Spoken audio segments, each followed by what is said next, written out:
Hey gun people, I'm gonna do one just on why won't your 19 or 1100 load. So I got this weapon and it's loaded, so I'm gonna unload it here. Now there's several ways to unload a 1100 late 70. You can jack the rounds out. Some people say don't do that, it'll ruin the cartridge, it'll bend it, you're hurting your extractor. Half a dozen, one or the other. If you press this up, you use this release right here and press that up. When you let a round out, your round will shoot out the bottom instead of having to load it. So I'm going to press this up. When I pull this back, and you see this round coming out the bottom, and then I'm going to take that round out of here like so. And that way, I mean, that's one way to do it. The other way to do it is you have it, you put a round in the chamber by pressing that, or you lock this back. You can lock it out like that, roll it out, let the bolt go forward, pull it back in, it'll hang back, and you can pull it out, or you can let it go forward and yank it back. But every time you yank it back, you get little curves and stuff, so you really shouldn't be ejecting a whole bunch of rounds using your extractor and ejector. But, oh shit, poked a hole in the wall. So, when I first started working on 1100, it's a great gun, I love them, but when you take them apart, there's a couple little things that need to be iffy. But the 1100 is designed that it has to be cocked in order to load a round.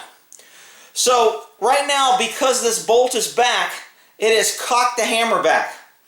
So if I let the bolt go forward, it's still in the cock position. I don't like leaving my guns this way.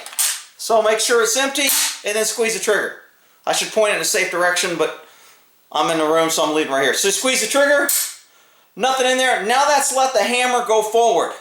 That's the way I keep most of my guns, because I don't want the hammer back with the spring compressed, etc. This leaves the least amount of tension.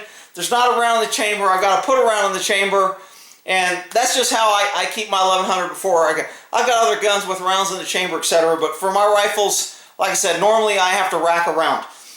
And you can argue or debate that later. But I'm going to get into why you can't load this gun. So right now, because I pulled this trigger, the hammer is not cocked. If I try to load this round in the 1100, well, I'll be damned. Made a damn liar out of me.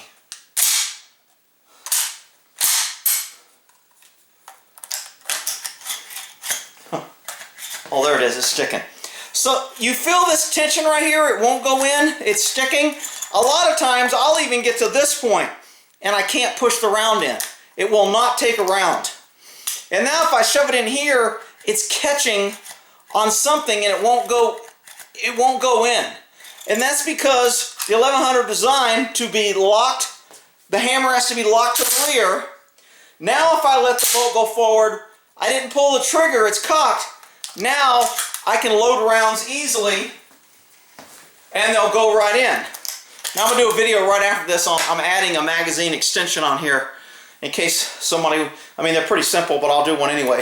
It's easier to read instructions. So you notice the rounds went in there pretty easy. However, if I squeeze this trigger, not a round in there, and I try to load a round, it locks. It will not accept this round. And I had a buddy, I won't say his name so I don't make him look dumb. But he didn't know, and I took apart his gun. I always gave it back to him forward. He's like, yo man, I can't get rounds in the chamber. I said, oh, it's got to be cocked to the rear in 1100s. And he didn't know that, and I'm sure a lot of people don't know that. But so just so for you know, if you pull this trigger, you are not going to be able to stick a round in the tube until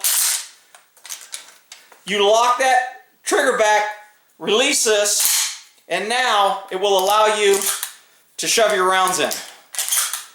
Okay, so that's why if you get, and again, I keep my guns not one in the chamber, squeeze it. Now in order to fire this gun, I lock it to the rear and let it go forward and it loads. So that's why if your 1100 isn't taking rounds or isn't loading or you can't put rounds in the tube, that's the reason probably. Now somebody could have took it apart and broken it and messed it up, but that's probably the easiest fix. All right, we'll end that there.